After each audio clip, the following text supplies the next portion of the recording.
Well, hey, handy people, Dan here. Hey, let me just say this. There's times when you get some good deals online, and here's one of them. Come on.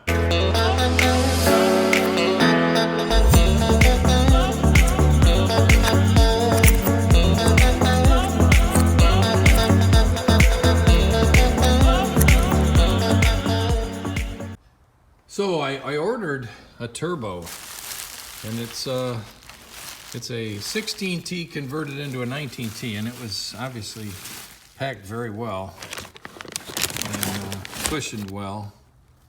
Oh yeah. And it was set in the foam nicely. And oh yeah. This looks good. It's wow. Looks very nice. Let me get it unwrapped. This turbo is a 16T turned into a 19T. And there's absolutely no shaft play. It spins freely and nicely. And I just want to be careful. I don't want to wreck any of the vanes, because it was well taken care of. I'll show you this. Oh yeah, this thing was I don't know if it was powder coated black, but it's sharp, and obviously I got to add some goodies to it, but this thing has been redone. And that's what the fellow said that I got it from. He said he bought it 7 or 8 years ago from a gentleman named Spanky on Volvo Speed. And I've heard that name, and I looked it up, and it looked like Spanky made quite a few of these hybrid turbos, and people really liked them. So I'm excited. It does need an exhaust housing, which I actually have a nice angle flange, the larger one. I forget them. I think it's a 9mm. 9 centimeter, I can't remember. I'm gonna have to look, but it's I have the angle flange, the big angle flange housing from the 19T. So I'm anxious to see what this thing will do. And wow, who says you can't get good deals? This gentleman put this up, and this is, I mean, I hope you can see in there. I mean, there's a little surface rust here, but that's just from sitting.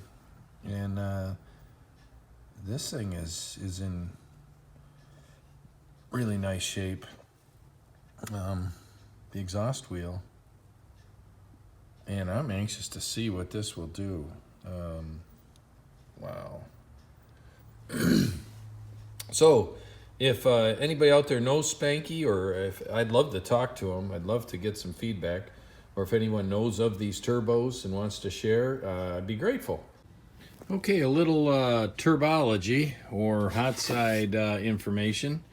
First off, you can see the visible difference between this is the what they call straight flange housing and the later angle flange housing. Quite a difference. I'll put the calipers to it and show you.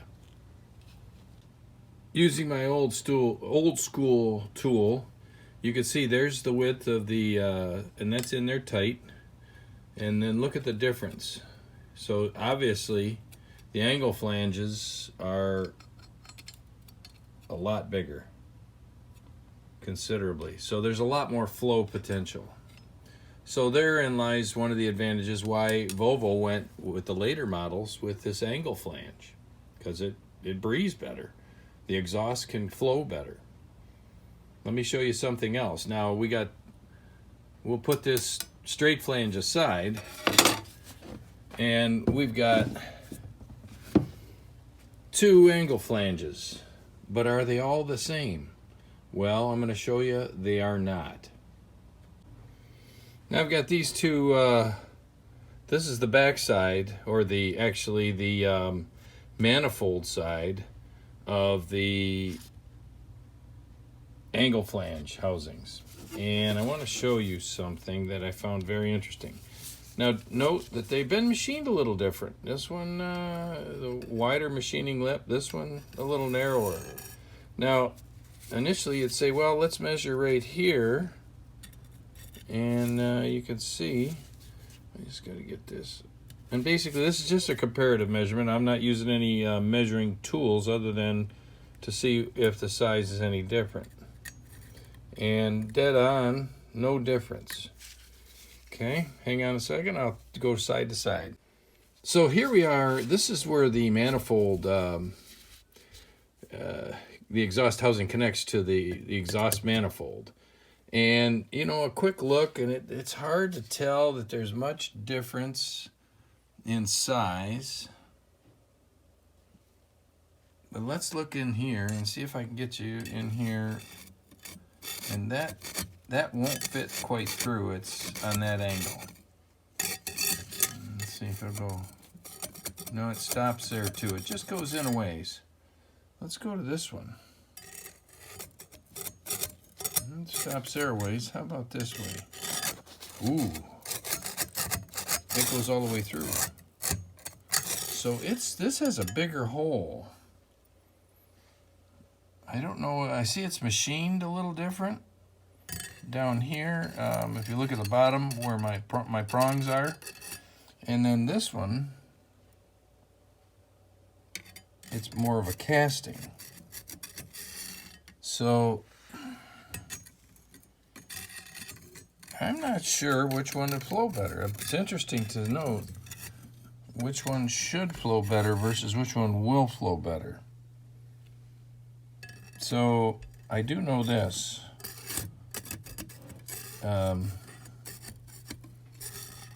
This one has a smaller exhaust throat to go down to the exhaust. This just kind of sticks in there. This one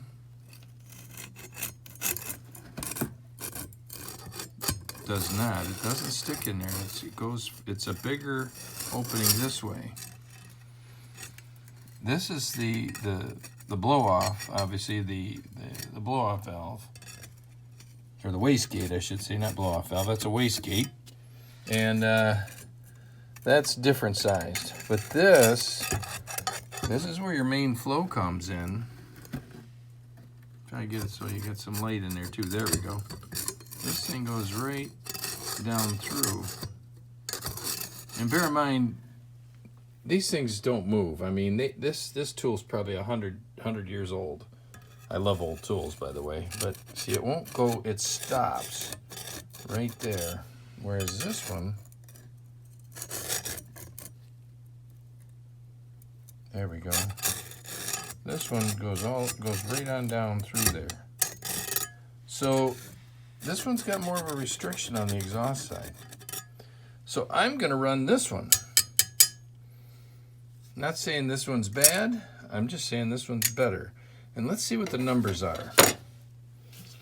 All right, I use my straight flange to prop them for the video. I'll set it aside. Let's see if we can get some markings on this guy. 175 on that face. And nothing on that face. Some writing on this. I don't know. This doesn't tell me a whole lot. Oh, wait. Here's some markings. A D. 8001.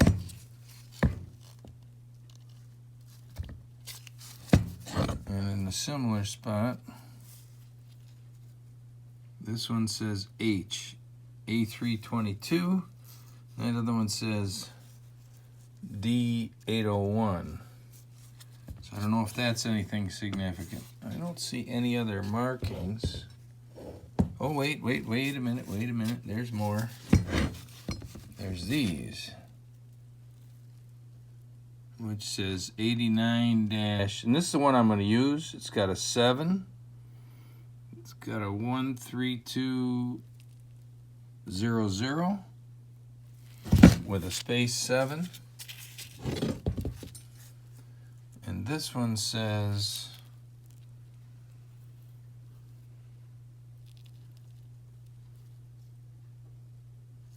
this one's upside down. I see.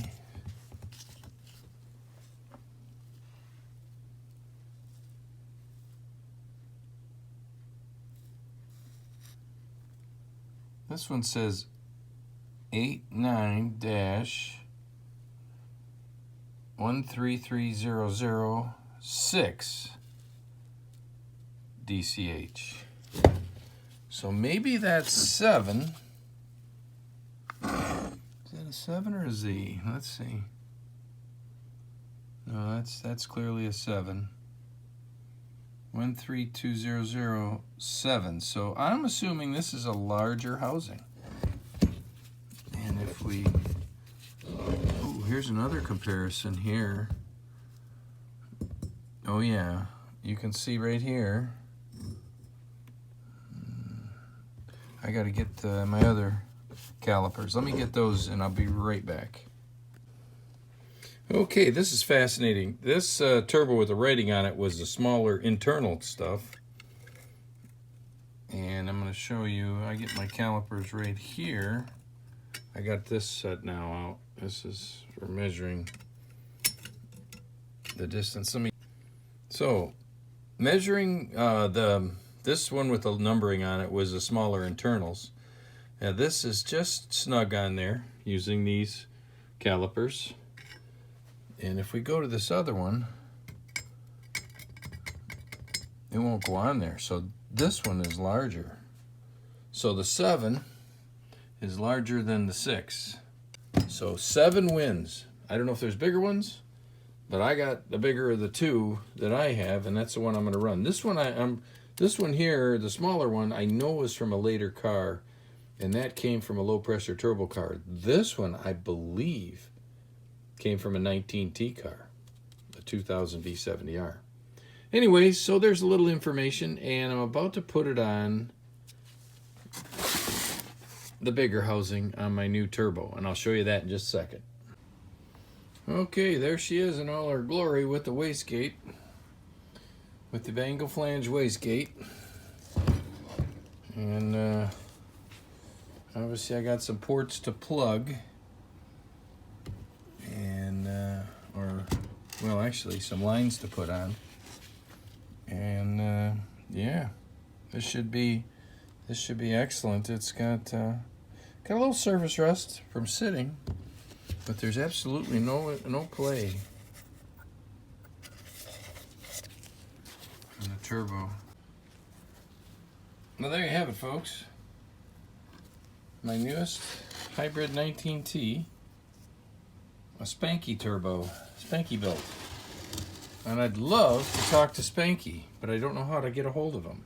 So if you do, please let me know, if you would, in the comments, and or encourage him to contact me. I would greatly appreciate it. Hey folks, thanks for watching, and there'll be some more fun with this at a later episode, because right now I gotta go build an exhaust for the S70T5M.